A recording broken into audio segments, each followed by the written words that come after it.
Բարի լույս առաջին ծրագիրը եթերում է, մենք շատ ուրախ ենք, որ այս առավոտ միասին ենք եւ ողջունում ենք ձեզ։ Մենք ենք Սուրենը, Սոնան, Ադրինեն ու Արևը դրսում։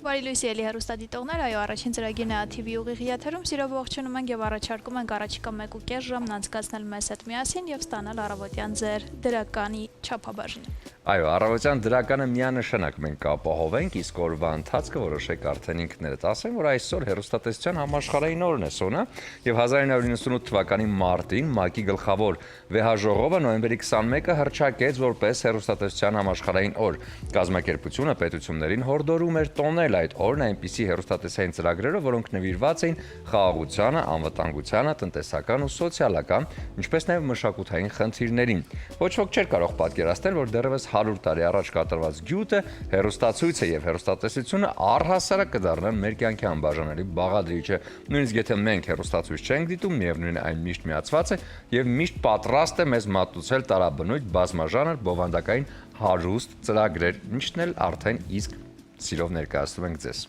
Այո, այսօր նաև նոյեմբերի 21-ին նշվում է ողջույնի համաշխարհային օրը 1973 թվականին Սառը պատերազմի շրջանում նման տոն սահմանելու գաղափարով հանդես են եկել ամերիկացի եղբայրներ Մայքլ եւ Բրայան Մաքքոմակները։ Գաղափարը հավանության է արժանացել մոտ 180 երկրում։ Ողջույնի համաշխարհային օրը նշում են տարբեր մասնագիտությունների եւ տարիքի մարդիկ, քաղաքական գործիչներ, մագնատներ եւ շոու բիզնեսի ներկայացուցիչներ։ Դե ամեն առիթը նշելու համար պետք է ունենալ լավ տրամադրություն եւ իհարկե ապահովել այդ լավ տրամադրությունը ընկերների համար։ Ինչն էլ առաջարկում է Բրիզը ռոզե փրփրում գինին, որը սիրով ներկայացնում է Ջվանի գինու գործարանը։ Միանշանակ օրը սկսելով մեզ հետ, իսկ ավարտելով Բրիզի հետ, ամբողջությամբ լիակատար ու հրաշալի օր կունենաք։ Եվ իհարկե շարժվելով առաջ Բրիզի կողքին պետք է լինի ուտեստ, շատ համեղ ուտեստ օրվա բաղադրատոմս, որն էլ մշտապես առաջարկում է մեր շատ սիրելի Ադրինեն։ Ողջունենք նրան եւ ծանոթանանք ուրբաթ օրվա առավոտյան բաղադրատոմսին։ Ադրինեն, բարի լույս։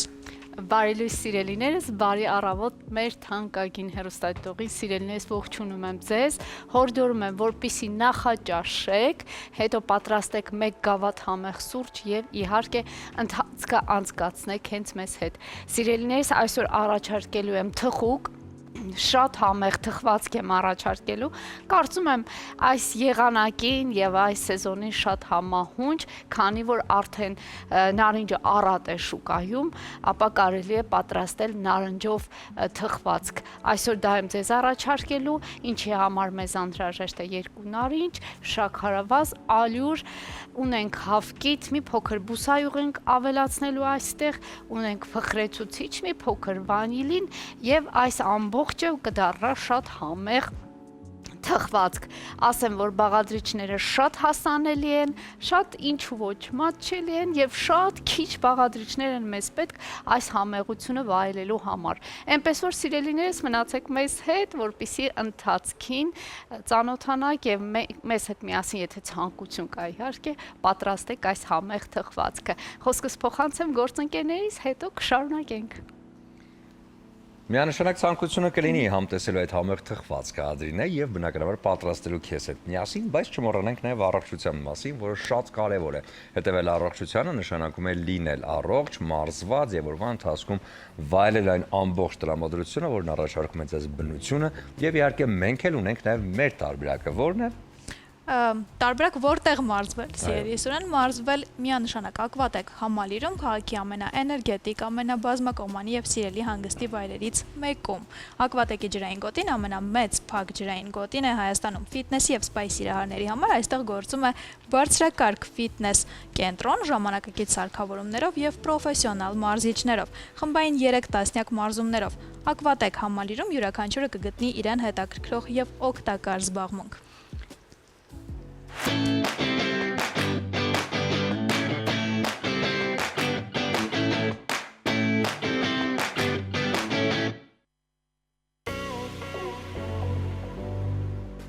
Բարի լույս ձեզ, այսօր կանենք պրեսային վարժություններ։ Սկսենք։ Նա պարկում ենք մեջքի վրա, ոտքերը մի փոքր բացում ենք եւ ձեռքերը հետև եւ կատարում ենք վարժությունը։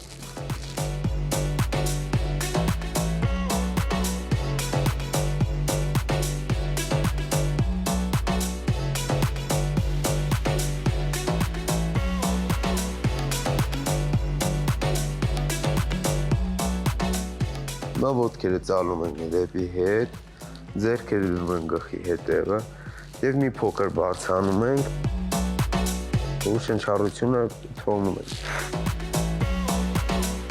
Իջնելուց շունչ ենք վեկալում, բարձրանալուց արտաշնչում ենք։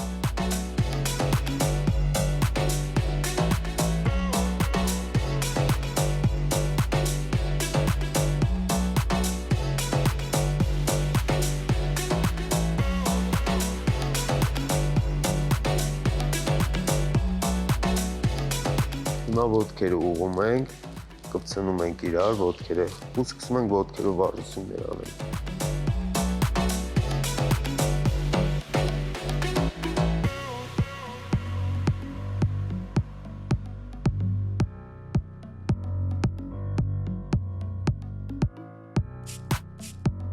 Գլուխը մի փոքր բարձրացնում ենք վերև, որ պրեսի մկանները սկսեն լարվել, թե վերևի հատվածը ոտքերով էլ աշխատում ենք ներքևի հատվածը։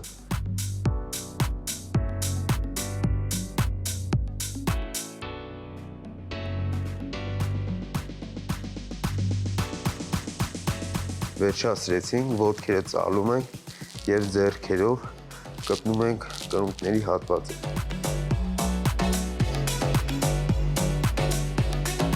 Չենք մոռանում ու գլուխը բարձրացնում ենք փոքր վերև, որ պրեսը լարվի եւ անում են գործողությունը։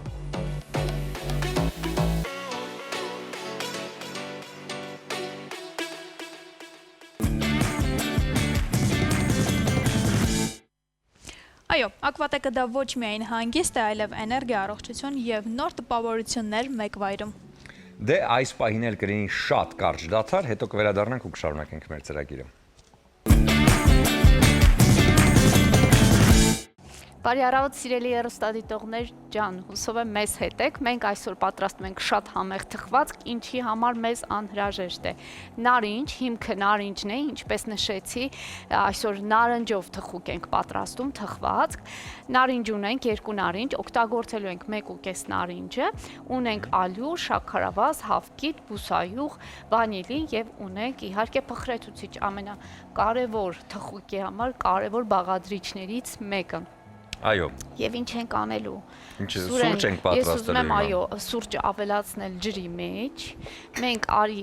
սուրճով սկսենք մեր խոհանոցային հատվածը։ Լավ։ Հորդորենք հեռուստադիտողի նախաճաշի եւ նախաճաշից հետո միայն սուրճ ըմպի։ Դե ես արդեն խախտել եմ այդ օրենքը եւ առավոտյան արդեն հասցրել եմ սուրճ խմել, բայց դա քիչ էր ինձ, դրա համար հիմա Դե ես ոչինչ։ հաջորդն եմ ուզում։ Իմիջայլոց ես 3 չէ առաջի օրը հետևեցի մի բժշկի խորհուրդների, որը համեմատության կարգով էսպես հարցում էր կամ չգիտեմ ինչպես ասեմ, խորհուրդներ էր տալիս, որ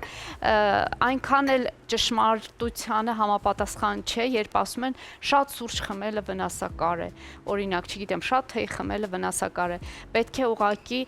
ճիշտ եւ գրագետ մոտենալ։ Օրվա ընթացքում 3 բաժակ սուրճը շատ հանգիստ կարող եք վայելել, ոչ մի վնասակարության հետ կապված խնդիր չկա։ Նույնիսկ ասում են առավել անհրաժեշտ է 3 բաժակ սուրճը, այնպես որ չենք խուսափում սուրճից, բայց իհարկե ամեն բան չափի մեջ։ Ջուր պիտի հետը խմել, որպեսզի ավելի լավ լինի։ Եվ նշեմ, որ սուրճի ընթացքում ոչ թե ավելի լավ է 1 փոքրիկ կտոր շոկոլադ վայելել, այլ 1-2 կտոր բանան։ Սուրճի հետ կարելի է, այո, բանան, որովհետև բանանը իր հատկություններով այսպես համալրում է սուրճը եւ դարձնում է շատ ճիշտ համադրություն։ Այնպես որ կարելի է նաև այդ տարբերակը փորձել։ Եվ իհարկե վայելենք օրվա սուրճը։ Խնդրեմ համեցեք։ Շնորհակալ եմ Ադրինե ջան։ Սա ինձ։ Այո։ Սա կարող ենք փոխանցել։ Սա ինձ։ Դա էլ քեզ։ Բարի։ Հաջորդը։ Հաջորդն էլ։ Մեր Տիգրանը աչքերը լայն բացած նայում է վրաս, թե հաջորդումն է։ Տիգրան ջան։ Սա էլ քեզ։ Իհարկե հաջորդն է ինձ։ Բայց մի քիչ էլ ավելացրալ դին, ես որ սուրճը լիքն ալինը։ Շատ բարի։ Շատ բարի։ Ահա։ Երբ ես ուղակի մանկությունից է դա եկել, երբ մայրս շատ առատ լցում էր սուրճը, հայրս միշտ վիճում էր, ասում էր Այս պարտք եք տալիս, ինչու եք այսքան շատ լեզու։ Այո, նման արտահայտություն կար, դրա համար հայկական ավանդական ձևով ավելացնես։ Բոլ կմատուցենք սուրճ։ Շատ լավ։ Ինչ ենք անում։ Ինչ ենք անում, անցանք առաջ։ Սիրելիներս, նարինջ ընտրելիս ընտրեք բարակ կեղևով նարինջ, որպեսզի ավելի ճիշտ լինի։ Մենակ մի միայն գլխիկները, այսինքն այս երկու հատվածը կհեռացնենք։ Լավ, ես սա տամ Տիգրան ջան։ Սա քեզ։ Այ այսպես։ Շատ լավ կլինի, որպեսզի հյութեղ նարինջներ լինեն։ Այո։ Այսպես բարակ կտրենք, որովհետև այն պետք է, այո, կեղևը թողնում ենք, այն պետք է դեռ հարիչով հարենք, բլենդ անենք, այսպես ասած, որպեսզի ամբողջությամբ ձուլվի մեր թխվածքի մեջ։ Ես երեք աչքովս ընկավ մի շատ հետաքրքիր մրգի հետ կապված ինֆորմացիա, որը ես շատ եմ սիրում, որտեղ յուրահատուկ համ ունի, կանաչ գույնի փոքրիկ ներողություն արտահայտությանս համար ֆենխույա է կոչվում, այո, եւ շատ համեղ է, այնպես որ ես իմացա, որ նա պետք է ուտել կեղևով, եթե հնարավոր է, որտեղ եթե բարակ է եւ թարմ է, կեղևը շատ բարակ է լինում եւ այնպես կեղևով պետք է ուտել, եւ վիտամին C-ի մեծ պաշար ունի, լավացնում է մաշկը, իմունիտետը բարձրացնում է, թարմ զգացողություն է տալիս եւ օրգանիզմը ավելի պայծառ է զգում։ Այո, շատ օգտակար։ Ես կարծում եմ բնության մեջ որևէ բան, որ ստեղծվել է, դա օգտակար է, ինչպես միշտ նշենք, ամեն բան չափի մեջ, բայց բնականաբար պետք է որ վիտամիններով հարուստ լինի եւ այդ մրգի մուրաբան էլ շատ համեղ է, հրաշալի համ ունի, այնպես որ կարող եք սեզոնային վայելել։ Պարբերաբար նաեւ Իջևանի գինու գործարանը ներկայացնում է կոմպոտները, որը նաեւ ունի հենց այդ մրգով պատրաստված տեսականի, որ էլի շատ կարեւոր եւ համեղ է։ Այնպես որ փորձեք նաեւ նմանատիպ եւ իհարկե առողջ ապրեք, սա շատ կարեւոր է։ Ինչ ենք անում հիմա Ադինե, հարում ենք դա, թե թողնում ենք։ Այո, սա պետք է հարենք։ Ջղայնանա մի քիչ ներվայնանա, ինքն իրեն սոկը դուրս տա։ Ոչ, սա կհարենք, վրան ավելացնելով ուրեմն արի սկսենք հավկիթից, 3 հավկիթ։ Այս նարինջների վրա նարինջով ձվածեղ ենք սարքում այսօր։ Պատկերացնում եք այսպիսի բան։ Չէ։ Կարելի է հարել հետո ավելացնել, բայց ես ուզում եմ ժամանակը շահել եւ միանգամից ցույց տալ հեռուստադիտողին, թե ինչ process է կատարվում։ Ինչ է գալու մեր գլխին։ Այո, մոտավորապես ավելացնենք վանիլինը, ավելացնենք 200 գրամ շաքարավազ, ես արդեն կշռել եւ առանձնացրել եմ։ Ահա, այսպես։ Այստեղ ավելացնենք բուսայուղ։ Ահա, խնդրեմ։ Այ հիմա նոր կհարենք, իսկ փխրեցուցիչը, որը օգտագործելու եմ բավականին առատ 300 գրամ ալյուրի մեջ, ես այսպես լավ առատ համարյա 1.5 թեյի գտալ, կօգտագործեմ փխրեցուցիչ։ Որ փխրուն լինի ամեն։ Այո, փխրուն լինի, կարելի է մի աննշան նաև աղ ավելացնել։ Կարի ավելացնել սև բիբար, Ադինեի սիրելի համեմում։ Այս պարագայում ոչ, այստեղ շատ համահունչ կլինի դարչինը, կարելի է դարչին ավելացնել։ Ահա, սա քիչ ավելի ուշ կավելացնենք, այս ընթացքում կհարենք մեզ հարիչ է անհրաժեշտ, ահա այս հարիչով շատ հարիր ձևով կհարենք, որպեսզի ստանանք արդեն զանգվածը, համապատասխան զանգվածը, որի մեջ պետք է ավելացնենք բնականաբար ալյուրը։ Փորձեմ շատ այսպես զգուշ, այո, մի փոքր դժվար process է, բայց ամեն դեպքում Մինչ Ադրինեն հարում է, ես ուղղակի հիշեցնեմ, որ այս օրերին մայրաքաղաքը լի է մշակութային հաճելի իրադարձություններով։ Պես որ դուք կարող եք գտնել ձեզ համար ամենահետաքրքիրն ու կարևորը։ Գիտեք, մեր հյուրերը վերջին շրջանում նաև տաղավարից հորդորում են ներկայանալ ու գնալ այդպիսի գեղեցիկ հաճելի, հումորային հագեցած ներկայացումների եւ բնականաբար վայելել։ Այնպես որ իրադարձությունները մշակութային շատ են։ Վերջերս նաեւ Արամ Սահակյանը ֆարս մաժորը, հա, էլի։ Այդպես բավականին մեծ աղմուկ հանեց եւ բոլորին հետաքրություն կա։ Իդեպ ասեմ արխիվում կան ներկայացումներ եւ շատ ու շատ հետաքրքիր նաեւ էլի ներկայացումներ։ Ահա, եւ քանի որ հիմա Ադրինեն սպասում է, որպեսզի ես լռեմ, որ ինքը հարի։ Ես չեմ ուզում զրույցը խանգարել։ Մենք կունենանք կարճ դադար, որի ընթացքում ամբողջ թիմով շատ հոգատար կհարենք այս զանգվածը, հետո արդեն կվերադառնանք եթեր։ Եվ այսպես սիրելիներս շարունակում ենք մեր այսօրվա թխուկի պատրաստումը։ Եվս մեկ անգամ կրկնեմ, թե մինչ այս պահը ինչ արեցինք, ունեինք 2 նարինջ, 1.5 նարինջը օգտագործեցինք, ուրեմն ավելացնելով այնտեղ 200 գրամ շաքարավազ, 1 սուրճի գավաթ համարյա բուսայուղ, 3 հավկիթ,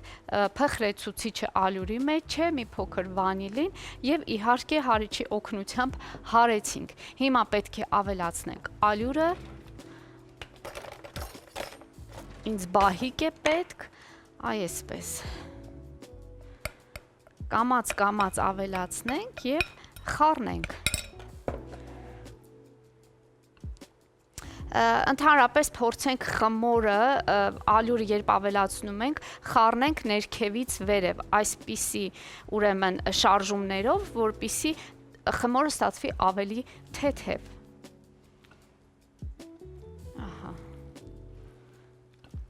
Ալյուրն էլ անպայման մինչ կշռելը, մինչ չափելը, ուրեմն պետք է մաղով անցկացնել։ Ես ամեն բան արդեն նախապես եմ պատրաստել, այսպես, իհարկե այս մանրուքների մասին խոսելը երևի թե ավելորդ է, դուք բոլորդ էլ գիտեք այդ ամենը,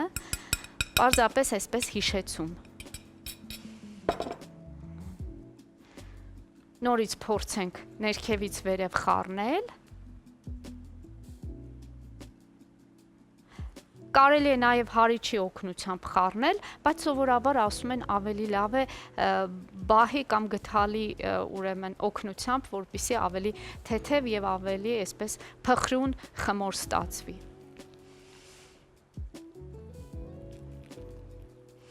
Ահա, բավականին զանգվածը պինդ է ստացվում, հենց այսպես էլ պետք է։ Եվ իմիջիայլոց նշեմ, որ ամենավերջում, երբ թխվածքը թխվի, ջեռոցից հանենք, մենք պետք է թխուկի վրա լցնենք այս մյուս նարնջի հյութը, այսինքն ես կքամեմ այն եւ ամբողջությամբ հյութը կլցնեմ թխուկի վրա։ Այո, պատրաստ է մեր շատ համեղ եւ գեղեցիկ խմորը։ Ինձ միայն մնում է լցնել այն տարայի մեջ։ Փորձեմ ավելի այսպես մանրամասը խառնել, որպեսզի գնդեր եւ ավելորդ ոչ հարմար ուրեմն ալյուրի գնդիկներ չմնան այստեղ։ Ահա, այսպես, կարծես թե լավ է։ Ահա, թողնենք մի կողմի վրա։ Պատրաստենք ամանը։ Ժամանակն է լցնելու, հա, այդ ամենը արդեն, որովհետև լցնելու։ մինչ դադարը մենք քիչ ժամանակ ունենք։ Ինչ ենք անում հիմա, Ադրինա։ Հիմա ամանը յուղապատում ենք բնականաբար, մի փոքր առատ յուղանեմ, որպեսզի Ինչով քեզ օգնեմ։ Համարյա թե ամեն բան արված է։ Սուրճը շատ համեղ էր իմիջիայլոց, շնորհակալություն։ Անուշ լինի, ես ուրախ եմ։ Հաջորդը կուղարկենք մեր Հայկին ռեժիսոր, որ Բարի։ Հայկ ջան, էս քոնն է։ Այսպես, սիրելիներս աշխատենք ամբողջությամբ, պատերը ամանի նաև յուղապատենք, որպեսզի չկպչի մեր։ Այս մի կտորը որ թողել ես վերջում զարդարելու համար։ Վերջում պետք է հյութը քամենք եւ լցնենք մեր կեքսի վրա, այսպես ասած։ Այստեղ կարելի է նաև մի փոքր Սուրեն ջան օգնես ինձ։ Դες օգնությանս կարիքը Այո, այո։ Մի փոքր էլ ալյուրով փորձենք, այո, շաղախել։ Այսպես տարածենք, որպեսզի իսկապես չկպչի մեր բոլոր ձևերը գիտի Ադրինեն։ Եվ այսպես գնացինք առաջ։ Սա կոչվում է կեքս։ Այո, սա կեքս է, նարնջով կեքս, շատ համեղ է, սեզոնին շատ համահունչ, կարծում եմ, եւ ամանորյա օրերին էլ կարծում եմ շատ տեղին կլինի այսպիսի համեղ թխուկներ պատրաստել եւ տաք թեյով նստել հեռուստացույցի առջև մի լավ ֆիլմ դիտել եւ իհարկե վայելել այս թխուկը։ Այո, լավ ֆիլմեր շատ կան արդեն իսկ համացանցում, բայց որ ուշադիր եղեք, իդեպ նրանք ովքեր սիրում են Իգրա Պրիստոլովը եւ իհարկե որը 2 տարի առաջ դուրս եկավ Դոմ Դրակոնը, եթե հետևում եք, ասեմ, որ նոր եթերաշրջանը հաջորդ տարի արդեն հասանելի է դառնալու HBO-ում եւ նկարահանումները շարունակվում են եւ շատ շուտով նաեւ կլինի պրեմիերան երկար սպասված Դիավոլ Նոսիտ Պրադա ֆիլմի երկրորդ մասը։ Այո, ես անհամբեր սպասում եմ, Մեryl Streep-ի եւ գեղեցկուհու մյուս կատարում նկարահանումամբ։ Նկարահանումներն արդեն ավարտվել են, մոնտաժային աշխատանքները համարյա թե ավարտվել են եւ արդեն նույնիսկ պրեմիերայի օրն է նշանակված, այնպես որ ուշադիր լինենք, հետևենք։ Իսկ ներկա ընթացող ֆիլմերից առաջարկում եմ դիտել Ֆրանկենշտեյնը, որին վերջին դիտած ամենահետաքրքիր ֆիլմերից մեկն էր։ Եվ իհարկե բացահայտեք ձեզ համար եւս մեկ արվեստի գլուխգործոց, որը նկարել են իրոք պրոֆեսիոնալ մարդիկ ու շատ հետաքրքիր են նկարել։ Դե ինչ ենք անում։ Շատ հետաքրքիր է, չգիտեմ ժամանակ ունենք թե չէ։ Իգրա Պրեստոլը, որ ասացիր, ես վերջերս վիդեոն այսպես տեսա, որ չիտկայի ժամանակ, սցենարը կարդալու ժամանակ ոնց էին հուզվել դերասանները, այո, վերջը, ոնց որ սցենարի վերջն էին կարդում, ավարտն էին կարդում։ Ինչ ենք անում, սա աղարկում ենք հիմա այնտեղ։ Այո, ես հիմա փորձեմ այսպես մի փոքր ճեղք բացել, որպեսզի երկու բառով ասենք, որտեղ արդեն դադարի ժամանակն է։ Ամեն ինչ կարքին է։ Ամեն ինչ կարքին է 180 աստիճան, մոտավորապես 40 րոպե։ Դե արդյունքը կտեսնենք արդեն ծրագրի վերջում, այս պայն կարճ դադար մեր եթերում, հետո կվերադառնանք։ Շարունակում ենք մեր ծրագիրը, բարի լույս եւս մեկ անգամ բոլորին, դրսում արևն է, հրաշալի եղանակը մի քիչ ցուրտ է, բայց դե նորմալ է։ Հետևեք առողջությանը, շատ քայլեք, մարզվեք, առողջ սնվեք եւ իհարկե մի մոռացեք գոնե տարվա մեջ մեկ անգամ անպայման պրոֆիլակտիկ բուժ զննում անցնել։ Սա նույնպես շատ կարեւոր է։ Չէ՞։ Այո, շատ կարևոր է եւ պետք է հետևել առողջությանը, իսկ Արգինե Դավթյան էսթետիկ բժշկական կենտրոնում ստեղծված են բոլոր պայմանները, որպեսզի այցելուները ստանան ամբողջական առողջական հետազոտություն եւ բուժում։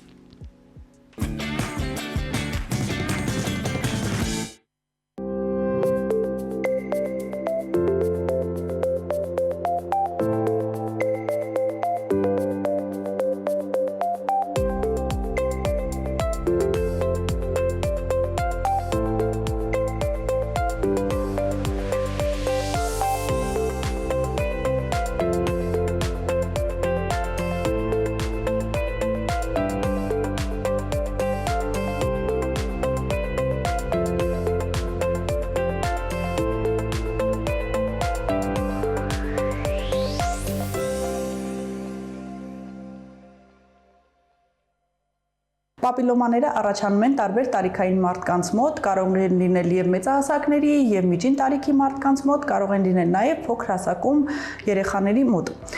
Կարող են տարածվել պապիլոմաները, ունեն շատ մեծ տարածման հնարավորություն։ Պապիլոմաները դրանք պապիլոմավիրուսի առաջացման հետևանքով է լինում եւ վարակումը լինում է շատ արագ։ Այսինքն 1 կամ 2 պապիլոմայի դեպքում մենք կարող ենք վարակել մեր օրգանիզմին եւ ունենանք մի քանիսը։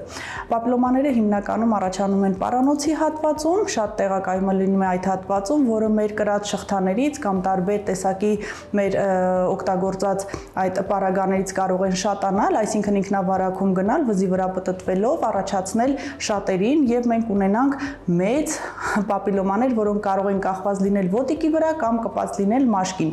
Պապիլոմաները կարող են լինել շատ կախված ոտիկի վրա, կարող են լինել փոքր վիճակում եւ կարող են լինել մաշկի մակերեսին ավելի հավասար եւ ունենան տարբեր գույներ։ Սկզբում լինում են սպիտակ, մարմնագույն, այնուհետև նրանք կարող են արևի ճառագայթներից կամ այլ հետևանքներից փոխել իրենց գույնը եւ դառնալ մինչեւ շագանակագույն տեսքի։ Շատերը մտածում են, որ դրանք կարող են լինել այլ գոյացություններ, բայց կարող եմ հանգստացնել հաճախորդներին եւ ասել, որ ոչ, պապիլոմաները դրանք բարորակ նորագոյացություններ են եւ հեռացումից հետո ոչ մի անհարմարություն, ոչ մի խնդիրներ չեն առաջացնում։ Ինչ ենք անում։ Եթե մենք ունենք շատ պապիլոմաներ, ապա այդ ժամանակ նշանակում է հակավիրուսային բուժում, այսինքն հակավիրուսային բուժման միջոցով մենք կարողանում ենք պապիլոմավիրուսի այդ քանակությունը մեր օրգանիզմում մի քիչ քչացնել եւ այնուհետև կատարել հեռացում, որից հետո մենք կունենանք արդեն աճի կանգ, այսինքն մենք ակտիվ չենք թողնի, որ պապիլոմաները առաջանան։ Հեռացնելուց հետո անմիջապես մենք ունենում ենք զրոյական վիճակ, այսինքն մենք այլևս չենք տեսնում պապիլոմաներին, անմիջապես իրենք անցնում են եւ 1-2 օր հետո արդեն ունենում ենք շատ բաց եւ մաքուր պարանոց կամ այն հատվածները, որտեղ մենք ունենք։ Նշեմ, որ ճունենք տարիքային սահմանափակում, մեր ապարատը, որով որ աշխատելու ենք, աշխատում է բոլոր տարիքային մարդկանց մոտ եւ որ ամենակարևորն է, մենք չենք ունենում սպիական որևիցե փոփոխություն, այսինքն մենք ունենում ենք մաքուր մակերես։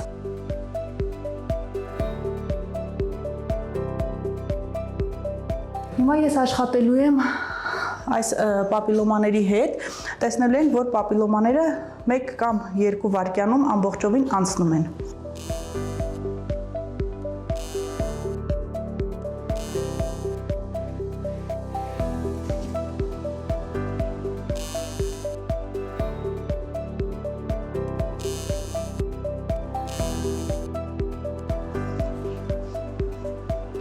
Հեռացումից անմիջապես հետո արդեն տեսնում ենք, որ մենք այլևս պապիլոմաներ չունենք եւ որ ամենակարևորն է, շատ հաճախորդներ հարց են տալիս արևի ճառագայթներից վախել կարելի է թե չէ, այսինքն հեռացումից հետո նշեմ, որ մակերեսը լինում է շատ փոքրիկ մակերես եւ մենք այդ տեղում արևի ճառագայթներից որևիցե խնդիր չենք ունենալու, այնպես որ կարող եք հեռացնել եւ անմիջապես անցնել ձեր գործերին։ Նշեմ շատ կարեւոր պայման, որ արևի ճառագայթներից, եթե հեռացում չենք կատարում, հանգստանալուց այդ ծովափնյա հանգստից հետո մենք ունենում ենք ավելի շատ պապիլոմաներ, որովհետեւ արևի ճառագայթները մաշկային իմունիտետի անկման հետևանքով առաջացնում են ավելի շատ պապիլոմաներ։ Նշեմ, որ արևի ճառագայթներից պետք չի խուսափել, հա, եթե ունենք պապիլոմաներ, եթե ուզում եք առանց պապիլոմաների անցկացնել ձեր հանգիստը, կարող եք գալ, կատարենք հեռացում 10-15 օր առաջ, այնուհետև մեկնել ձեր հանգստին, որից հետո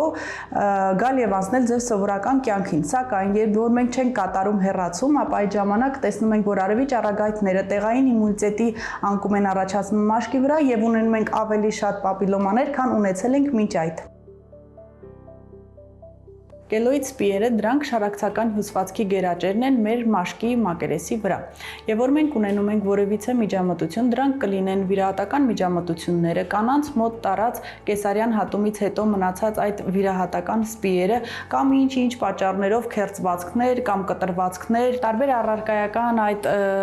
խնդիրներից առաջացած քերծվածքներից կարող է մաշկի վրա առաջանալ սպի, որը կարող է չլավանալ եւ գնալով գերաճ տալ եւ առաջացնել կելոիդ սպի։ Կելոիդ սպին չունի նախատավամադրվածություն, չունի ժառանգական ֆակտոր, չունի առաջացման որևէ լուրջ պատճառ, մենք կարող ենք մեր օրգանիզմում ունենալ նյութափոխանակության խանգարման հետևանք, մեր օրգանիզմը կարող է հակում ունենալ կելոիդ սպի առաջացման, որը ոչ մեկ չի կարողանա եւ գիտականորեն ապացուցված չի, թե ինչից է դա առաջացել, մենք կարող ենք ուղղակի ունենալ սպի, որը ժամանակի մեջ չի լավանում եւ գնալով առաջացնում են ավելի մեծ, ավելի մաշկի մակերեսից բարձր եւ ավելի ոչ էսթետիկ դեֆեկտ առաջացնող այդ մեր կելոիդ սպիերը։ Կելոիդ սպիների բուժման մեջ ունենք շատ տարբեր տեսակի պրեպարատների ներարկումներ, բուժումներ, որոնք որ առաջացնում են այն հարթ մակերեսը, որը որ մենք ունենում ենք։ Իմ պրակտիկայում ունեցել եմ շատ պացիենտներ, որոնք որ դիմել են պլաստիկ վիրաբույժների, որպեսզի կարողանան այդ կելոիդ սպիները հեռացնեն, այսինքն վիրահատական միջամտությունից հետո մնացածները հեռացնեն, ավելի այլ վիրահատություն կատարել, որից հետո ունենան հարթ մակերես։ Ուզում եմ նշել, որ ցանկացած դեպքում կելոիդ սպիի վրա չի կարելի կատարել որևիցե պլաստիկ վիրահատություն կամ որևիցե միջամտություն կամ որևիցե լազերային բուժում, որովհետև ամեն տեսակի ագրեսիվ պրոցեդուրայից հետո կելոիդ սպին կատաղում է եւ ավելի ու ավելի սկսում է մեծանալ։ Հաճախորդը նշում է կելոիդ սպիի ժամանակ քորը դա մեր համար առաջի պայմանն է, որ մենք զգում ենք, որ կելոիդ սպին կարող է առաջանալ։ Կելոիդ սպին կարող է առաջանալ նաև այն ժամանակ, երբ որ մենք ունենք նյարդային խնդիր, նյարդային խնդրի ժամանակ առաջանում է մաշկի քորը հաճախ գնալով առաջացնում է այդ հաճախակի քորվելու զգացողությունը եւ մենք ինչ ենք անում, տվյալ հատվածում ստեղծում ենք բերք, մակերես, որը գնալով ավելի մեծանում է եւ ելի տեսնում ենք սպիական խնդիրներ, որը մենք շատ ունենք մեր կենտրոնում եւ շատ հաճախ բուժման ենթարկվում են։ Բուժման նպատակով մենք ունենք մի քանի տեսակի պրեպարատներ, որոնք որ հալեցնում, մաշացնում են այն շարակցական հյուսվածքը, որը որ շատ կոշտ մակերես ունի եւ ես նշեմ, որ ներարկումը կատարվում է շատ բարդությամբ, որովհետեւ այնտեղ ունենք այնպիսի կոշտություն, որը որ մեզ չի թողնում պրեպարատի ներարկումը եւ ունենք նաեւ այնպիսի սպիեր, որոնք որ ավելի քիչ վաղեմություն ունեն եւ ավելի հեշտ է ներարկելը, նաեւ կան շատ հաճախորդներ, որոնք որ մեզ դիմում են, ասում են ունենք 20 եւ ավելի տարվա վաղեմությամբ սպիեր, կարող ենք հեռացնել, կարող ենք այդ սպիերը բուժել, թե չէ, իհարկե կարող ենք բուժել, որովհետեւ դա չունի որևիցե չի առաջացնում, այսինքն մեր մոտ որևիցե խնդիր բուժման մեջ։ Ինչ ենք անում, ներարկումից անմիջապես հետո տեսնում ենք մոտավորապես մի 15-20 օրվա ժամանակահատվածում, որ մեր սպիերը ավելի սկսում են հալվել, ավելի սկսում են մաշվել եւ այդ ժամանակահատվածում կատարում ենք մեր երկրորդ պրոցեդուրան։ Դա մեր ֆիզիոթերապևտիկ բուժումն է, որը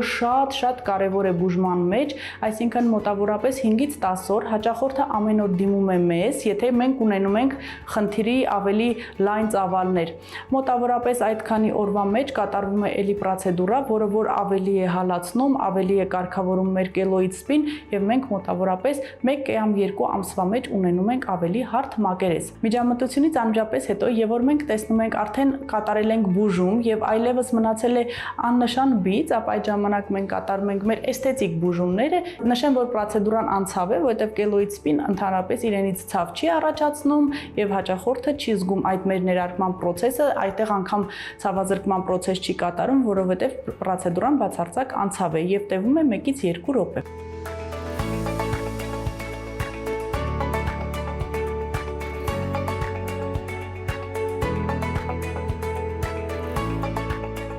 Այսքանն է մեր պրոցեդուրան տևում եւ մոտավորապես 15 օր հետո մենք տեսնում ենք ավելի հարթված մակերես։ Բարի վերադարձ առաջին ծրագիր, շարունակում ենք մեր եթերը եւ մնում ենք առողջապահական ոլորտում եւ այսպես նոյեմբերը թոքի քաղցկեղի իրազեկման ամիսն է։ Ինչպես գիտեք, աշխարհում ամեն տարի թոքի քաղցկեղից մահանում է 1.5 միլիոնից ավելի մարդ։ Մահացության ցուցանիշը ցավոք սրտի բարձր է նաեւ Հայաստանում։ Այո, շատ հաճախ մենք այս խնդրի մասին չենք բարձրաձայնում, մտածելով դա այնպիսի թեմա է, որ երբեք ոչ մեկին էլ հաճելի չի։ Բնականաբար այդ թեման ոչ մեկին էլ հաճելի չի, բայց լռելով էլ ավելի ենք թողնում, որ այդ թեման ներթափանցի մեր կյանք եւ իրազեկելը եւ անընդհատ այդ մասին խոսելը կբերի նաեւ այդ ամենի դեմն առնելու խնդիրներին։ Այնպես որ այս պահին մեր հյուրերն են Հայաստանի Հանրապետության Ֆանարջյանի անվան ռուսկաբանության ազգային կենտրոնի կրծքավանդակային վիրաբուժության եւ ինտերվենցիոն թոքաբանության բաժանմունքի վարիչ, թորակալ վիրաբույժ Տիգրան Բյուզանդյանը եւ Հայաստանի Հանրապետության Ֆանարջյանի անվան ռուսկաբանության ազգային կենտրոնի ախտորոշիչ ծառայության բժիշկ, ռադիոլոգ, Երևանի Պետական բժշկական համալսարանի դասախոս Լիլիթ Այվազյանը։ Բարի առավոտ։ Ոնց եք։ Լավ, ինչպես է։ Շատ լավ։ Այ երբ առավոտյան արթնանում եք ասես լիաթոք շունչ են քաշում, սա իհարկե ամեն ինչ արժե, հա։ Երբ են առաջանում խնդիրները թոքերի հետ եւ ինչը կարող է հանդիսանալ խնդիրների պատճառ այսօր։ Շատ հետաքրքիր հարց եք շոշափում, շնորհակալություն նախ հրավերի համար եւ նմանատիպ կարևոր հարցերին տեղ տալու համար եթերում եւ թոքերի հիվանդությունները բոլորը սկսում են վատ եւ սխալ օդի մուտքից, այսինքն վատ եւ սխալ օդը ո՞րն է։ Դա ծխախոտն է, դա աղտոտված օդն է, դա բոլոր այն արգասիքներն են, որոնք չպետք է հայտնվեն իրականում մեր տրախեոբրոնխիալ ծառում, շնչափողում, թոքերում եւ այլն։ Եվ այդտեղից էլ արդեն առաջանում են բոլոր խնդիրները, դա թոքերի քրոնիկ օբստրուկտիվ հիվանդությունը, դա թոքի քաղցկեղը եւ այլն եւ այլն եւ այլն։ Շատ ասում են, որ երբ որ խոսում եմ ընկերներիս հետ, ասում եմ մի ծխեք, դա բերում է նաև այդ քաղցկեղի բան, բայց ասում են, այդպեսի բան չկա, բա մեր պապերը ոնց էին 90 տարեկան մինչև ապրում բոլ-բոլ ծխելով։ Եկեք խոսենք այդ խնդրի մասին, որտեղ այսօր դա արդեն իսկ ծառացած ու շոշափելի խնդիր է դարձել։ Ինչքանով է ծխելը ստատիստիկայով ազդում հենց այդ process-ի վրա։ Ասեմ ձեզ, նպաստում ավելի ճիշտ։ Եթե մենք նայենք առողջապահության կազմակերպման տեսանկյունից, այսինքն հավանականությունը առաջացման եւ այլն դա թվեր են, որոնք մարդիկ միշտ մտածում են մեզ հետ դա կապ չունի, որ տարեկան ախտորոշվում է այսքան թոքի քաղցկեղ, հա, ես այդ թվերի մեջ չեմ, նորմալ է, ես չեմ լինելու այդտեղ։ Եթե մենք նայենք յուրաքանչյուր անձի տեսանկյունից, այսինքն մի մարդու ռիսկը թոքի քաղցկեղ ունենալու ինչքան է, ապա ասեմ, որ թոքի քաղցկեղ առաջանում է ծխողների շրջանում ամբողջ կյանքի ընթացքում 20-ից 30% հավանականությամբ։ Դա բարձր է։ Դա բավականին բարձր է, այսինքն ամեն 5-րդը, ով որ կյանքի ընթացքում ծխել է, կունենա թոքի քաղցկեղ։ Ըստ այսօրվա մեր ունեցած ստատիստիկ տվյալների։ Նույն բանը վերագրելով չծխողներին, հավանականությունը 0.5-ից 1%։ Ամբողջ կյանքի ընթացքում։ Եվ այդ նույնը վերագրենք տարիներին, այսինքն յուրաքանչյուր ծխող մարդ, իսկ մենք թիրախային խումբ միշտ վերցնում ենք 50-75-ը, որ մոտավորապես այդ տարիքային դիապազոնում է առաջանում թոքի քաղցկեղ։ Այո, ավելի վաղ է առաջանում, ավելի ուշ է առաջանում, բայց հիմնական խումբը թիրախը 50-75 տարեկան մարդիկ են։ Այդ տարիքը, եթե մենք 20-30% հավանականությունը բաժանենք այդ 25-ից 30 տարվա մեջ, կստանանք, որ ամեն տարվա մեջ ծխող մարդը ունի հավանականություն թոքի քաղցկեղ առաջանալու 1%-ով։ Կարծում եմ դա խելահար թվեր են ուղղակի եւ շատ բարձր ցուցանիշներ են։ Եվ որոնք են առաջին ախտանիշները, որ մարդը կարող է հասկանալ, որ արդեն բանը բանից անցել է կոպիտ ասած եւ պետք է դիմել որպես վիրաբույժ ես ասեմ գանգատների մասին, խոսքս փոխանցեմ գոլեգայից, որպեսզի ավելի մեծ պրոյեկտների մասին ասի, հետազոտական եւ այլն։ Ուրեմն գանգատ եթե առաջացել է եւ մարդը ախտորոշում է ստան թոքի քաղցկեղ, դա արդեն իսկ նշանակում է, որ խոսքը չի գնում վաղ փուլի մասին։ Վաղ փուլերը հիմնականում պատահական հայտնաբերվածներն են կամ այն մարդիկ են, ովքեր որ մշտապես անցնում են տարեկան ստուգումներ։ Այսինքն ոչ մի զգացողություն չկա, երբ որ նոր փուլում է։ չկա ցավոք սրտի, Կա քանի հազ որ կամ ինչով բաներ, խեղդվել այդ հազից։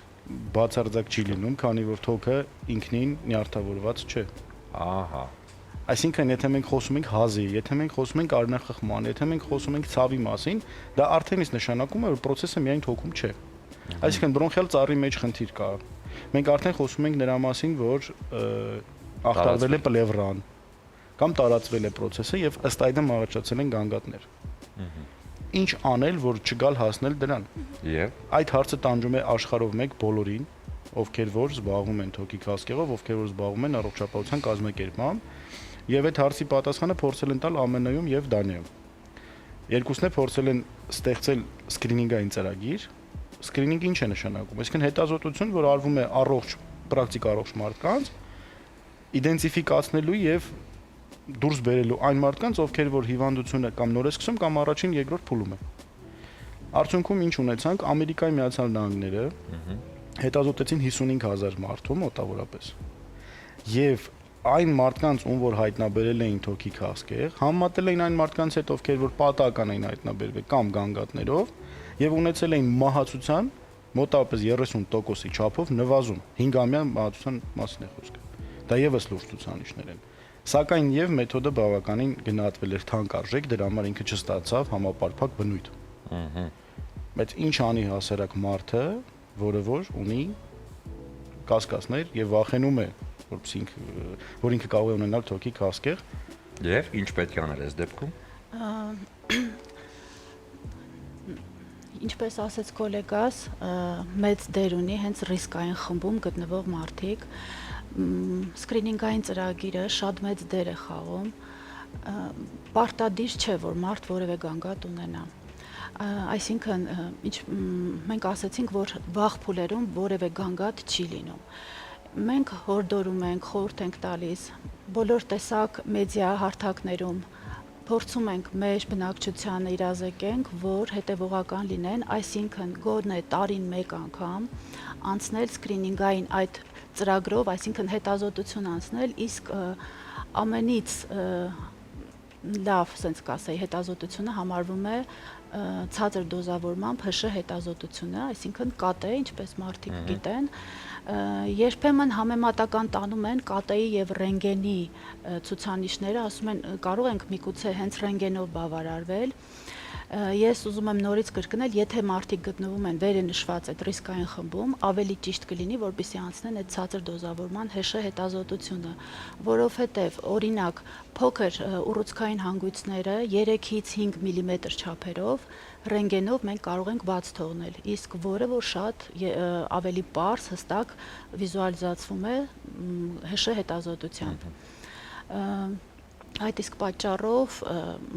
խորհուրդ եմ տալիս, որ անցնեն ցածր դոզավորմամբ ՀՇ հետազոտություն տարին մեկ անգամ։ Եվ ինչպես ասեց գոլեգաս, ես մի փոքր ավելացնեմ, հենց այդ սկրինինգային ծրագիրը Ամերիկայում համեմատական տարվել է նաև սկրինինգը նախկինում ԿՏ-ի հետ համեմատական եւ ՀՇ-ի հետ եւ մոտ 20%-ով մահացությունը նվազել է, երբ որ սկրինինգը տարվել է ՀՇ հետազոտությամբ։ Այսինքն դա եւս մեկ անգամ մեզ ապացուցում է, որ փոքրիկ նոր սկսվող հանգույցները, փոքր գոյացությունները դեռ ռենտգեն տեսանելի չեն։ Եվ բնականաբար արդեն երբ որ արդեն հասնում է 3-4 փուլ, արյունախխումով, շնչահեղձությամբ, հազով, ցավի ախտանիշներով, այդ ժամանակ արդեն բնական է եւ գոյացությունն է մեծ եւ հավելյալ լիմֆատիկ հանգույցներում մենք կարող ենք տեսնել փոփոխություն։ Այդ ժամանակ մենք արդեն տեսնում ենք ռենտգենով պատկերը, բայց արդեն ցավոք արդեն հասել է 3-4 փուլ։ Եվ մի հարց տամ էլի շատ հետաքրքիր է ուղղակի սովորաբար հետազոտվում են մարդիկ, ովքեր չեն ծխում, թե ովքեր ծխում են, որովհետև իմ պատկերացմամբ ծխող մարդիկ դժվար է այդպես պարբերաբար գան հետազոտման։ Սովորաբար ինձ թվում է հետազոտում են հենց այն մարդիկ, ովքեր վախենում են խնդրից, չեն ծխում, հետևում են իրենց առողջությանը եւ ավելի ուշադիր են։ Ասեմ ձեզ հետաքրքիր նկատառում մեր պրակտիկայից, գոյություն ունի հետաքրքիր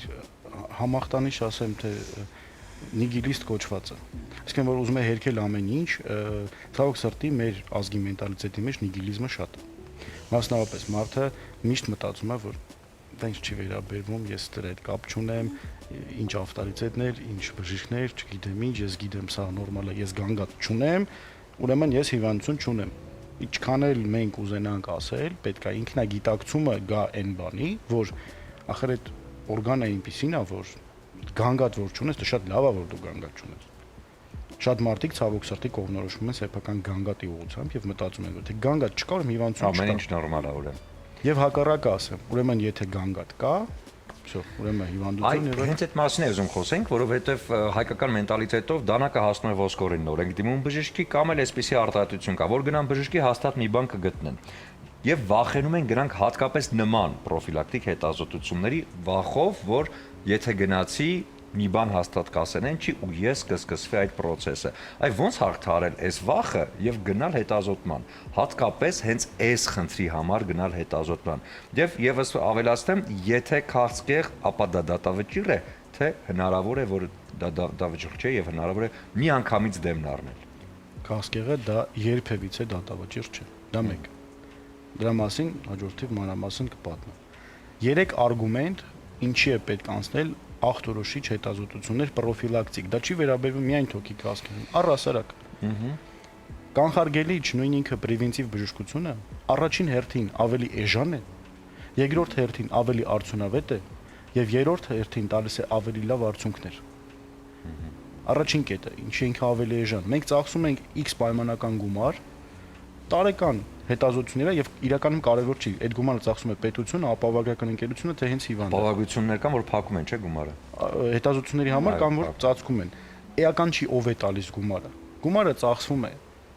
նույն թոքի քաղցկեղի օրինակով, նույնիսկ եթե պետական ծրագրեր չկան, X2-ում ենթադրենք, չգիտեմ, Մոզամբիկում չկան։ Մարդը, որ գնում է տարեկան հետազոտության, ինքը ծախսում է 25 տարի այդ փոքր գումարը, խնդիրը հայտնաբերվելու դեպքում նույնիսկ հայտնաբերվում է առաջի փուլում եւ մեծ հաշվով ինքը ծախսում է գումար մենակ վիրահատության վրա, եթե նույնիսկ ծախսում է։ Դա համեմատելի չի նույն 4 փուլի գանգատով բուժառուի դեպքում եւ տարեկան ծախսերը նույն թոքի քաղցկեղի դեպքում կախված տեսակից բուժման ծավալ ձևն կամ մինչեւ 15-20 000 ԱՄՆ դոլար հասնել։ Երբեք չեն համեմատվի։ Նույնը արդյունքները 4 փուլի թոքի քաղցկեղի ապրելությունը եւ առաջի փուլի դա կատաստրոֆիկ տարբեր թվեր են։ Առաջի փուլի դեպքում եթե մինչեւ 100% ապրելություն կա, 4 փուլի դեպքում այդ թվերը բավականին փոքր Արդեն նվազում են։ շատ են նվազում։ Մինչև 10-15% եւ այլն եւ ավելի ցածր, կախված է արդեն արիայից եւ հետազոտության ծավալից, որ այդ թվերը ոնց են չափել։ Այսօր սեփական կյանքի հանդեպ ուշադրությունը ինչպես է գնահատում բուժառուների կողմից, հա, գալ հետազոտությունների, հետևողական լինել առողջությանը, անընդհատ հարց ու փորձ անել բժիշկներին։ Ժամանակին դա մի քիչ այդպես չէր։ Հիմա երիտասարդությունը սկսել է հետևել իրեն, հոգ տանել իր մասին։ Արդյոք դա այդպես է։ Այո, դա այդպես է, բայց ասեմ մեկ ազգային խոսք գյուղ չկա շունչը լինի։ Այո, բոլոր տեսակի մարդիկ էլ հանդիպում են, թե լավ առումով, թե վատ, բայց ինտերնետի դարի եւ ժամանակակից ինֆորմացիա ստանալու արագության փոփոխությունը համեմատած նույն 30 տարի առաջ մարդուն երբ ինֆորմացիա էր պետք, առաջին աղբյուրը դա հարևանություններ, երկրորդ աղբյուրը մի քիչ ավելի գիտակ հարևանությունը, երրորդ աղբյուրը բարեկամը։ Ում վստահում են բոլորը։ Այդ ամեն ինչի մեջ գիտակցված մարդկանց շրջանում գրադարան, մասնագիտական գրականություն եւ այլն։ Այսօր ինֆորմացիայի տարածման արագությունը շատ ավելի արագ է։ Այո։ Եվ շատ անգամ հակառակ ռեակցիան է տալիս կամ պատասխանը ChatGPT-ին, մտածում ենք որ դե եթե ChatGPT-ին ասեց, ուրեմն դա բժիշկն ասել է։ Իհարկե, այս թեման այնպեսին է, որ կարելի է անընդհատ խոսել, մենք եւս մեկ անգամ ձեզ կհյուրընկալենք, ավելի երկար ժամանակ փորձենք տրամադրել եւ ավելի շատ բարձրաձայնել այս մասին։ Այս պահին ուզում եմ ձեզ նվիրել Սարգոնը, Կարմիր Չոր գինին, Իջևանի գինոգործարանի կողմից եւ համոզված եմ, որ բարձր կպայի ձեր տրամադրությունը, որտեղ եթե պոզիտիվ են տրամադրված բուժաշխատողները, ապա հիվանդները չունեն տխրելու առիթ։ Եվ ուզում եմ ձեզ նվիրել, քանի որ դուք առողջություն եք նվիրում, ես էլ ձեզ նվիրեմ էմոցիաներ, որը ներկայացնում են արև բացիկները, արևոք բացիկները, սիրում եմ, այսպես են կոչվում բացիկները, եւ այստեղ ներառված են սիրված երգերից ֆրազներ։ Առաջինը Հայկոյի երգից է, երազս կատարվել է, սրտումս ես, երկրորդը Անդրեի իմ սերը քեզ թե վեր թողտա։ Սա նվիրեք ձեզ համար հարազատ ու կարևոր մարդկանց եւ տվեք ձեր էմոցիաներն ու սերը։ Շնորհակալ ենք ձեզ։ Շնորհակալություն։ Շնորհակալություն։ Լիաթոք շնչեք։ Այո, եւ հետևեք ձեր առողջությանը ու փորձեք յուրաքանչյուր խնդրի դեմն առնել նախապես կանխարգելել, որովհետեւ դա շատ կարեւոր է։ Հիմա մենք ունենանք կարճատև դադար, որից հետո կվերադառնանք եւ կշարունակենք առաջին ծրագիրը։ Բարի լույս եւս մեկ անգամ շատ սիրելի հեռուստադիտողներ, առաջին ծրագիրը շարունակում է իր ընթացքը եւ տեղափոխվում ենք արվեստի ոլորտ եւ այսպես մենք ազգային պարի խումբը հիմնադրվել է 2012 թվականին Կարին ավանդական երկու պարի խմբի պարողներից Ստեփան Թորոյանի կողմից 13 տարվա ընթացքում խումբը տարածել է ազգային մշակույթը Հայաստանի ամբողջ տարածքով, նաեւ ներկայացրել է հայկական մշակույթը արտերկրում։ Իր գործունեության ընթացքում մենք կազմակերպել է մի շարք համերգներ, բաց դասեր, իրականացրել է պարուսուցում դպրոցներում նախագիծը Հայաստանի տարբեր համայնքների մի շարք դպրոցներում ազգային պարերի դասեր կազմակերպելով։ Դրա շնորհիվ մոտ 700 երեխա սովորել է հայկական պարեր եւ հայերեն պարել։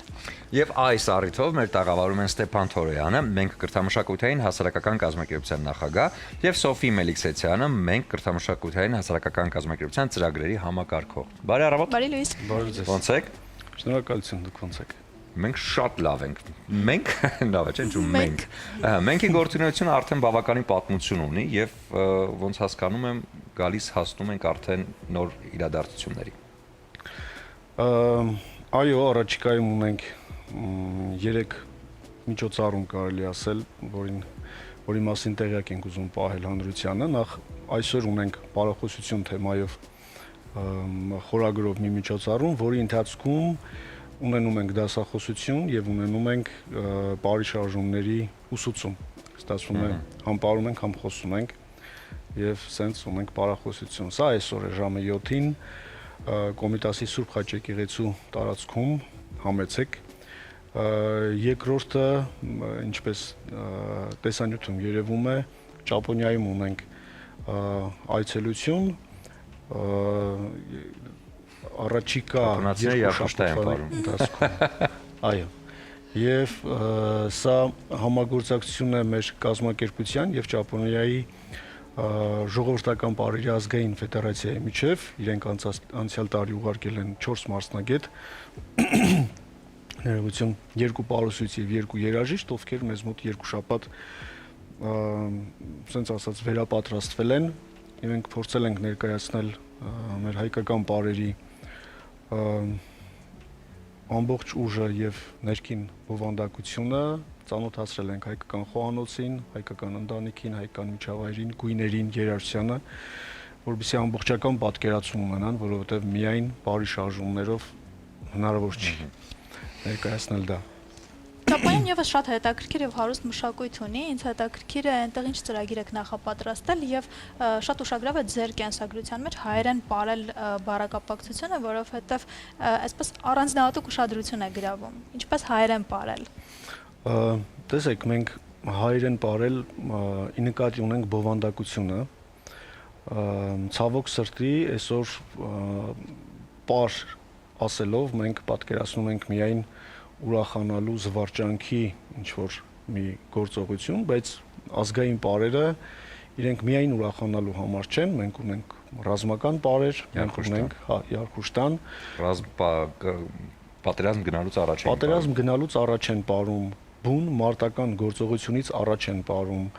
հերոսին հուղարկավորելուց են պարում, նաև երբեմն հուղարկավորության ժամանակ են պարում հարսանիքներին են պարում Յարխուշտան նաև, ինքը ուժ խորհրդանշող է, ունենք սգո պարեր, աշխատանքային պարեր, այսինքն հայերեն պարել մենք ի նկատի ունենք, որ դու տեղյակ լինես բովանդակությանը, որը ներկայացնում ես, եւ ուղակի շարժումներ չանես զուտ զվարճանքի համար։ Զվարճանքը այդ ամբողջական ներկապնակի մի գույնն է։ Շատ լավ, եւ քանի որ ծրագրերը շատ էին այս տարվա ընթացքում, բայց ավարտն էլ տարվա ծրագրերով լի է։ Ինչ ծրագրեր կան արժևում, ինչպես են նախապատրաստվում։ Մենք ունենք մենահամերգ, որը տեղի է ունենալու դեկտեմբերի 21-ին։ Մեր ներկայացվելու են մեր բոլոր մասնաճյուղերը, խմբերը, բացի Ճապոնիայից, ցավոք սրտի։ Ճապոնիա մասնաճյուղն է։ Այո, մեր մասնաճյուղներից մեկն է։ Կարող եք հետևել Instagram-ով մենք Japan page-ը։ Այնտեղ ունենք Տոկիոյում մասնագետ եւ ունենք Կիոտոյում մասնագետ։ Իրենք բարբերական սենց ուսուցումներ են անում, ներողություն եմ խնդրում։ Մասնակցելու են մեր բոլոր խմբերը։ Մենք ունենք հիմնական սիրողական խմբեր, մեծերի եւ փոքրերի, լինելու են նաեւ մեր Սառնախբյուրի եւ Նորաշենի խմբերը, եւ այդպիսի մեծ մենք ընտանիքով մենահամերգ ենք ունենալու։ Որ քաղաքում է ներողություն Ճապոնիայի։ Տոկիո։ Տոկիոյում, հա։ Սառնաշունչի Սառնախբյուր, Նորաշեն եւ Տոկիոյի շրջանի բարողներին պատկերացրություն ցանուր գրուպայի մեջ ոնց է գրում։ Այո։ Նաև այդ բարախոսությունների շարքը, ինչպես նշեցինք, ցանկանում ենք ցույց տալ բովանդակությունը, ոչ միայն ուղակի ապարել, այդ պատճառով էլ հենց բարախոսությունները այդ մասին են, որպեսզի մենք ընտրենք մի թեմա, մի պար, ներկայացնենք իր խորհուրդը, նշանակությունը, այդպես մատուցենք, սովորենք եւ հետո էլ արդեն այնպեսի ջեր մթնոլորտում ողջավորված ուրբաթ երեկոն մեր ավարտենք։ Դեպքանուր մենքի նպատակը այսօր որն է, որովհետև երբ ստեղծվել է, հաստատ այլ նպատակ է եղել, հիմա պահելով լավագույն ավանդույթները, ինչ նոր նպատակ ենք ավելացրել մենք։ Գիտեք, նպատակները չեն փոխվել, ուղղակի մեր հնարավորություններն են շատացել, մեր գործիքակազմն է շատացել, մենք դերևս Կարին խմբում երբ ապարում էի Գինոսյան Գագիկի հետ, մենք ունեինք երազանք, որ մի օր պետք է հայ ժողովուրդը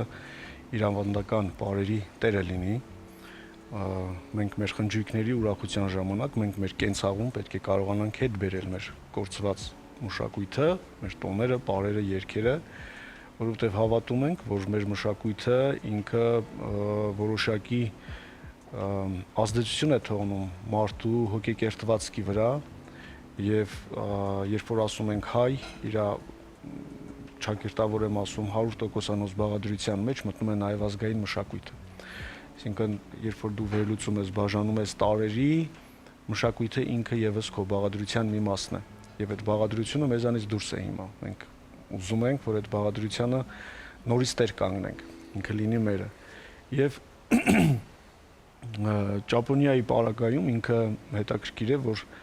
մենք կիսվում ենք մեր ազգի ստեղծած ճշմարտություններով։ Այսինքն ենթադրենք արևի պաշտամունքի պարը, որը քրիստոնեության շրջանում արդեն կոչվում է Էջմիածին եւ ինքը քրիստոնեական բովանդակություն ունի, ինքը իր խորհրդաբանական նշանակությամբ եւ հոգեվոր ազդեցությամբ ինքը ճշմարտության մի տարբերակ է։ Եվ ես կարծում եմ, որ իսկական ֆոլկլորը, ժողովրդական մշակույթը բոլոր ժողովուրդների մոտ ինքը ճշմարտությունների, լուծումների ինչ-որ բանաձև է։ Ինչպես տխրությունը փարատել, ինչպես կռվից առաջ քո սթրեսները հաղթահարել։ Դե ամեն ինչ վերցված է հենց կյանքի բնականon ընթացքից եւ կյանքի ճշմարտությունից։ Ես հիշում եմ լուսահոգի վարպետը ինչպես էր այստեղ իր դանակներով պարը ներկայացնում հենց այս տաղավարում, այո, եւ դա անմոռանալի էր։ Մենք ուզում ենք մենքին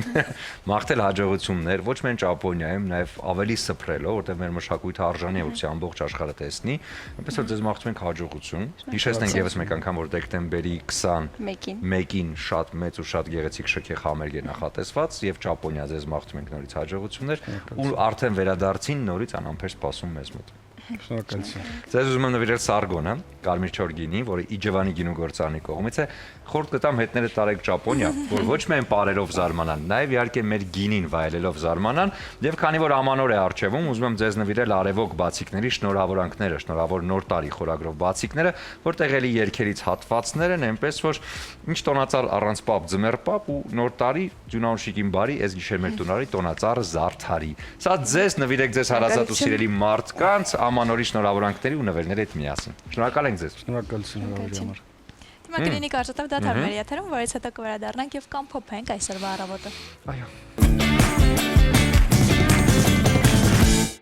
Սիրելի հեռուստադիտողներ, փորձենք մատուցել արդեն մեր այս համեղ նարնջով թխուկը, ինչ ենք անում, արդեն պատրաստ է այն, փայտիկի օգնությամբ մի քանի անցք ենք բացում, սիրելիներս, եւ վրան լցնում ենք այն կես նարնջի հյութը։ Այսպես։ Ահա, թող թաթախվի, բայց այս ընթացքում նաև փորձենք այն տեղափոխել։ Տեղափոխել տախտակի վրա, այսպես, վրան ցանել մի փոքր շաքարի փոշի, անկախ նրանից, որ այն տաք է, բայց քաղցրություն կհաղորդի եւ շատ համեղ կստացվի մեր օրվա թխուկը։ Ահա այսպիսին էր այսօրվա առաջարկը, սիրելիներս։ Փորձենք նաեւ կտրել, տեսնենք թե ներսում ինչ է կատարվում։ Ահա այսպես, տեսեք որքան գեղեցիկ է եւ հաճելի։ Վայելեք, ձեզ բարի ախորժակ, կհանդիպենք։ Շնորհակալ ենք շատ Ադրինեն այս համեղությունը պատրաստելու համար եւ հիշեցնենք, որ այս համեղությանը իհարկե ընթരാճ կգա բրիզը ռոզե փրփրուն գինի, որն առաջարկում է Իջևանի գինու գործարանը։ Այն իհարկե հաճելի համադրություն է երեկոների համար։ Այո, եւ եթե ունեք հատուկ առիթներ, ձեր տեսքը կարող եք վստահել Beauty Fabric-ի պրոֆեսիոնալներին, իրենք իդեալական դիմահարդարման եւ վարսահարդարման միջոցով կփոխանցեն դրական էմոցիաներ։ Ես գիտեմ, որ երկուշաբթիից ուրփաթ բոլորին տանջում է մի շատ կարևոր հարց, թե ինչի է այս տնաշենի տղեն այսքան սիրուն։ Ասեմ, որ ես այսքան սիրուն եմ, որովհետեւ հաճախում եմ իհարկե Master Right Barber Shop-ը, որտեղ Վահեն, Արտակը եւ իրենց ողջ թիմը պատրաստ են յուրաքանչյուր անգամ հյուրընկալելու բոլոր տղամարդկանց եւ այնպիսի սանրվածք եւ խնամք տալ մորուքին, որ կդառնաք միանգամից արա գեղեցիկ, ասեմ, որ Master Right-ը գտնում է Նալբանդյան 37 հասցեում։ Իսկ եթե ուզում եք դինել ոճային եւ տարբերվող, ապա այցելեք Դաֆնի խանութսրահ, այս շատ էսթետ խանութսրահն ունի 2 հասցե Թումանյան 5 եւ Պուշկին 33։ Այնտեղ կգտնեք նոր տեսականին, որը շատ տաքուկ է եւ շատ ոճային է ու տարբերվող կլինեք ձեր շրջապատում։ Արևոք բացիկները նախատեսված են սիրելիներին էմոցիաներ տրամադրելու համար։ Արևոքները հարցրեք քաղաքի սուպերմարկետներում, քաղցր վայրերում եւ ծաղկաշատ վայրերում։ Ասեմ, որ ամանորյա բացիկներն արդեն հասանելի են եւ իհարկե այստեղ գրված են հայտնի երգերից ֆրազներ, դե նաեւ տեղ կա, որպեսզի դուք էլ ձեր բարեմաղթանքը գրեք, այնպես որ նվիրեք էմոցիաներ ձեր սիրելիներին։ Աշխատանքային շաբաթվա առավոտները ամփոփում ենք այսօր միասին, ձեզ մաղթում ենք լավ հանգստյան օրեր, սիրելի հեռուստադիտողներ եւ ասում, որ կհանդիպենք արդեն երկուշաբթի օրը նույն տեղում եւ նույն ժամին, այնպես որ վերջում չենք մոռանում, որ այս ամենը պատրաստված էր սիրով։